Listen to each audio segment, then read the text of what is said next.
देश का सबसे ज्यादा सुना जाने वाला ऑडियो सीरीज, दिल दहला देने वाला जबरदस्त कहानी, एक नए मोड़ के तरफ।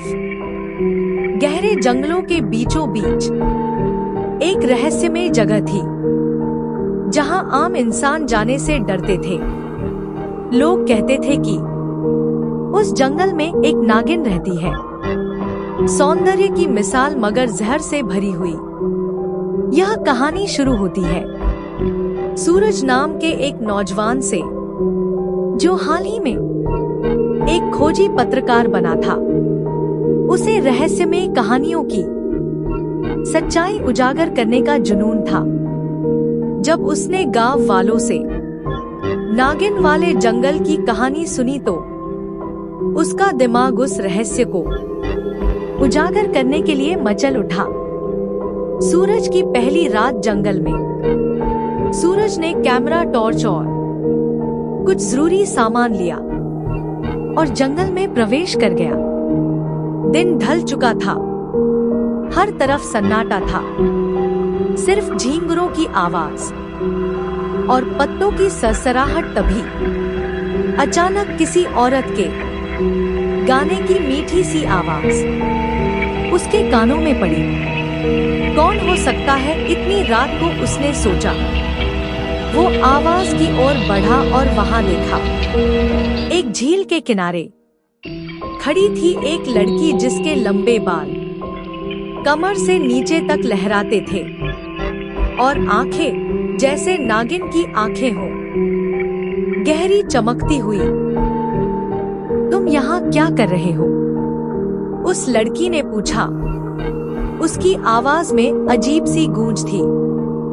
सूरज बोला, मैं पत्रकार हूँ, जंगल की सच्चाई जानने आया हूँ। लड़की मुस्कुराई और बोली, सच्चाई हमेशा जानलेवा होती है। तभी अचानक कुछ अजीब हुआ। लड़की की आंखों का रंग बदलने लगा।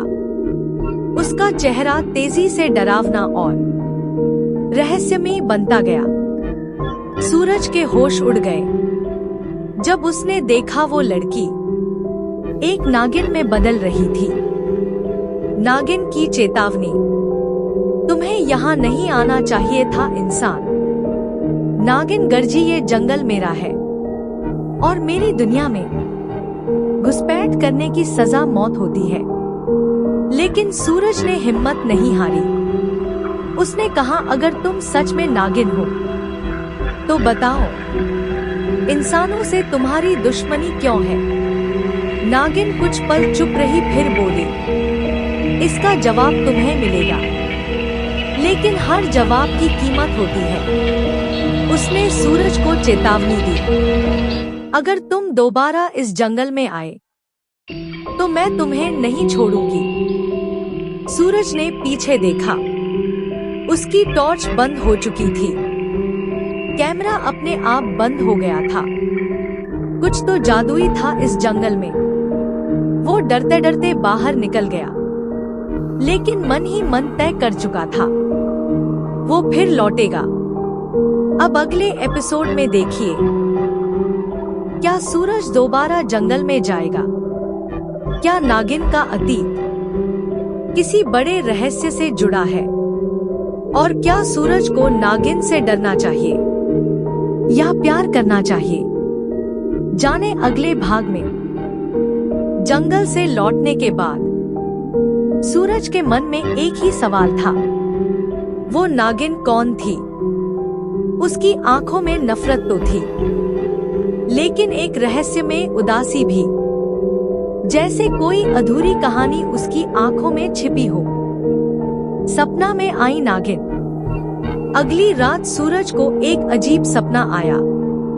वो फिर उसी जंगल में था, लेकिन इस बार जंगल सुनसान नहीं था। हर पेड़ से सांप लिपटे थे। बीच में वही नागिन खड़ी थी, मगर इस बार वो गुस्से में नहीं थी। उसकी आंखों से आंसू बह रहे थे। उसने सूरज से कहा, मेरी कहानी अधूरी है। अगर तुम सच में सच्चाई जानना चाहते हो तो कल चंद्र ग्रहण की रात फिर आना, मैं इंतजार करूंगी। सपना टूट गया। सूरज पसीने से भीगा हुआ था, लेकिन उसके अंदर एक आग जल चुकी थी, सच्चाई जानने की आग। अगले दिन सूरज बिना किसी को बताए फिर से जंगल पहुंचा। इस बार रात और भी गहरी थी। आसमान पर चंद्र ग्रहण शुरू हो चुका था। चांद का उजाला काले साए में ढलने लगा।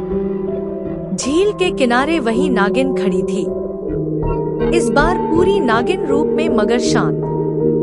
तुम फिर आ गए, नागिन बोली। मैं तुम्हारी कहानी सुनना चाहता हूँ। सूरज ने कहा, सदियों पहले मैं भी इंसान थी। मेरा नाम था नंदिनी।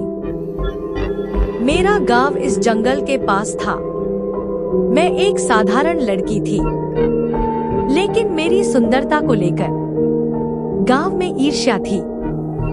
एक दिन एक तांत्रिक ने मुझे झूठे आरोप में फंसाकर शाप दिया, तू अब नागिन बनेगी और जब तक कोई तुझसे बिना डर के प्यार नहीं करेगा, तू इंसानी रूप नहीं पाएगी। सूरज ने आश्चर्य से पूछा, तो तुमने अब तक किसी से प्यार नहीं किया? नंदिनी ने मुस्कुराकर कहा, कभी किया था, लेकिन जब उसने मेरा नागिन रूप देखा, डरकर भाग गया।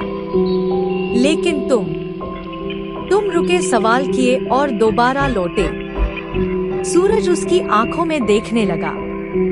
क्या मैं तुम्हें आजाद कर सकता हूँ? नंदिनी की सांसें थम सी गई। शायद, उसने कहा, अगर चंद्र ग्रहण खत्म होने से पहले तुम मुझे गले लगा सको बिना डरे। अंतिम क्षण।